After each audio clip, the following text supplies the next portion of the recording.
বিসমিল্লাহির রহমানির রহিম। বন্ধুরা, ইউটিউবে ভিডিও দেখা আপনারা কখনো কোনো সিদ্ধান্ত নেবেন না। এই দেখেন, আমি আপনার যে সামনে যে গাছটি দেখতে পাচ্ছেন, এটি হচ্ছে শশা গাছ। এই গাছটাতে কিন্তু দুইটা শশাও ধরছিল ছোট ছোট, কিন্তু আমি ইউটিউবে ভিডিও দেখে এই গাছের 1G কাটিং করি। আসলে আমার জানা ছিল না যে গাছের শশা গাছের কাটিং করতে হয় কি না। তো যার ফলে আমি সার্চ দিয়ে দেখি যে লাউ গাছের মতো ওনারা শশা গাছেও কাটিং করতে বলছে। তো আমি ওনাদের দেখানো ভিডিওতে যেভাবে দেখেছি এইভাবে যে এখানে কাটিং করে দিছিলাম, এটা হচ্ছে মেন ডগা। হ্যাঁ, তো এইখানে কাটিং করে দেওয়ার ফলে গাছটা আমার আস্তে আস্তে নেতিয়ে গেছে।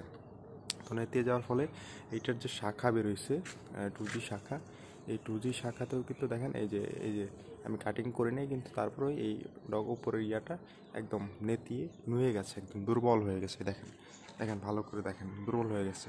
এবং এই শাখাটা থেকে এই এদিক দিয়ে আরও একটি শাখা বেরোইছিল, এই যে এইটারও একই অবস্থা, এইটারও একই অবস্থা। এখন দেখেন আমি আসলে এটা কীভাবে বুঝতে পারছি, এটা বোঝার একটা অন্যতম কারণ হচ্ছে এইটার পাশেই, মানে এই গাছটার পাশেই কিন্তু এই যে আরেকটা গাছ আমার শশা গাছ লাগানো আছে। এই যে দেখেন, এই গাছটা কিন্তু আমি কাটিং করি নেই। এই দেখেন, এই গাছটা কিন্তু একদম তাজা। কিন্তু দেখেন, এই দেখেন ফুলও কিন্তু ফুটে আছে, এটা হচ্ছে পুরুষ ফুল। সো ফুলও কিন্তু ফুটে আছে। তাহলে এইটা যেহেতু আমি কাটিং করি নাই, ফলে কিন্তু এটা বেঁচে আছে এখনও।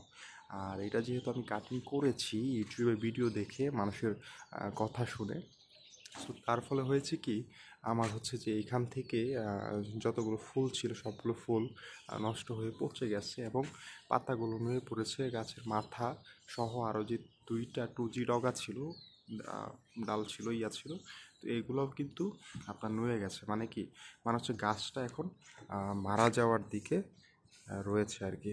তো যাই হোক, আপনারা, আমার হাম্বল রিকোয়েস্ট থাকবে যে শশা গাছে আসলে কখনোই কোনো কাটিং করবেন না। শশা গাছে কাটিং করলে গাছ মারা যাবে, গাছ ফল দিবে না। এবং শুধু একটা ডালই মারা যাবে, বিষয়টা এরকম না। আশেপাশের যতগুলো ডাল আছে সে সবগুলো ডাল দুর্বল হয়ে মারা যায়।